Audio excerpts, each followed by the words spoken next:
एक खूबसूरत महल में राजा और रानी रहते थे जो खुद भी बहुत ही खूबसूरत थे। खूबसूरत होने के साथ साथ वो बहुत ही साफ दिल के मालिक भी थे, लेकिन उनकी कोई औलाद नहीं थी।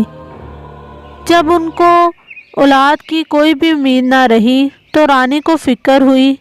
वो अपने राजा से कहने लगी, बादशाह सलामत, हमारे मरने के बाद हमारे तख्तो ताज का कौन वारिस होगा? बादशाह सलामत सोच में पड़ गए। इस सिलसिले में उन्होंने वजीरों से मशवरा लिया।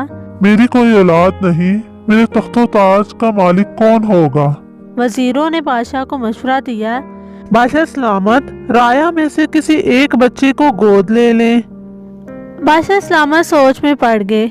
अब सवाल ये था, किस बच्चे को गोद लें जो बादशाह सलामत के बाद सही मायने में इनका जानशीन साबित हो। बादशाह ने इस सिलसिले में अपनी रानी से मशवरा लिया और रानी ने बादशाह को एक तरकीब दी। अगले ही दिन पूरे मुल्क में ऐलान कर दिया गया, बादशाह सलामत एक अदद बच्चे को गोद लेना चाहते हैं जो इनके बाद इस तख्तो ताज का वारिस होगा। जो साहिब भी अपना बच्चा गोद लेना चाहे वो 3 दिन के अंदर शाही दरबार में राब्ता करे। ये ऐलान जंगल में आग की तरह पूरे मुल्क में फैल गया। लोग जोगतर अपने बच्चों को लेकर शाही दरबार का रुख करने लगे। 3 दिनों में सैकड़ों बच्चे शाही दरबार में जमा हो चुके थे। बादशाह सलामत ने सब बच्चों को एक एक गमला दिया और साथ में एक बीज दिया और कहा, सब बच्चे ये बीज अपने गमलों में बोएं। जिस बच्चे के बोए हुए पौधे पर सबसे खूबसूरत फूल खिलेगा हम इसको अपना वारिस बना लेंगे। सब बच्चे गमले और बीज लेकर रुखसत हुए। इन्हीं बच्चों में एक बच्चा अहमद था। उसने घर आकर अपना बीज गमले में बो दिया और रोज इसको पानी देने लगा। दिन गुजरते गए लेकिन बीज ना फूटा। धीरे धीरे दिन गुजरते गए लेकिन फूल तो दूर की बात, अहमद के गमले में तो पौधा भी नहीं उगा था। वो बड़ा परेशान हुआ। उसने सोचा, शायद मैं कोई गमला लेकर आऊं बाजार से, उस पर पौधा उग जाए।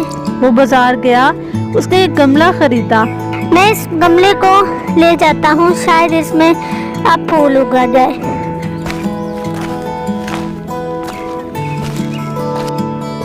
और बीज पहले गमले से निकालकर दूसरे गमले में बड़ी एहतियात से लगाया और फिर इस उम्मीद पर पानी देना शुरू कर दिया। इस गमले में एक बड़ा सा पौधा उगेगा और उस पर खूबसूरत फूल खिलेगा। यूं बादशाह सलामत मुझे अपना बेटा बना लेंगे। अहमद को तख्तो ताज का कोई लालच ना था। वो तो बस बादशाह सलामत का बेटा बनना चाहता था, क्योंकि उसके वालिदैन बचपन में ही उसे इस दुनिया में तन्हा छोड़कर चले गए थे। इसकी ख्वाहिश थी कि वो भी किसी को अम्मी जान और अब्बू जान कह सके। अब इसके हाथ में एक मौका आया था, लेकिन उसकी किस्मत कि उसके गमले में पौधा उगा ही नहीं था। अरे ये क्या, मेरे गमले में तो कोई पौधा ही नहीं होगा। आखिर बादशाह सलामत का मुकर्ररा दिन आ पहुंचा था। सब बच्चे शाही दरबार में जमा हुए। सबके गमलों में रंग बिरंगे फूल खिले हुए थे, पीले, सुर्ख, जर्द। बादशाह सलामत एक एक करके सब बच्चों के फूल देख रहे थे। सब बच्चे मुंतजिर थे कि बादशाह सलामत किसके फूल को पसंद करते हैं और कौन खुशकिस्मत तख्तो ताज का वारिस बनता है। कितने में अचानक उनकी नज़र अहमद के गमले पर पड़ी थी और वो हैरत से बोले, अरे ये क्या अहमद, तुम्हारा गमला क्यों खाली है?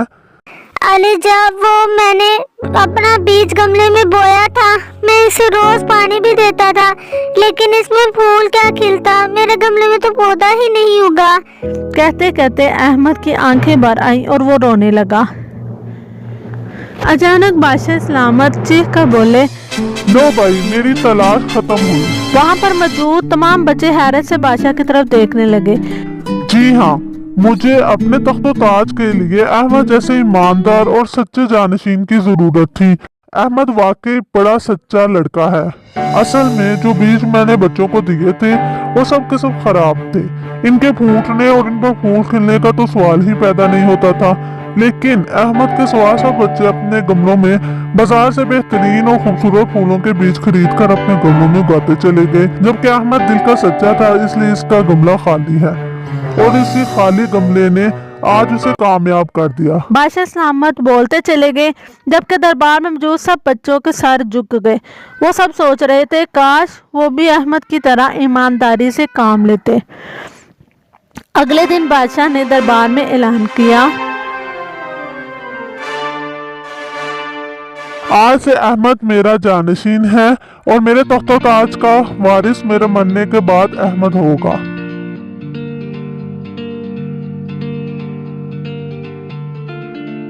बच्चों, कैसी लगी आपको हमारी स्टोरी? अगर आपको हमारी स्टोरी अच्छी लगी है तो हमारे चैनल को लाइक, शेयर एंड सब्सक्राइब कर दें।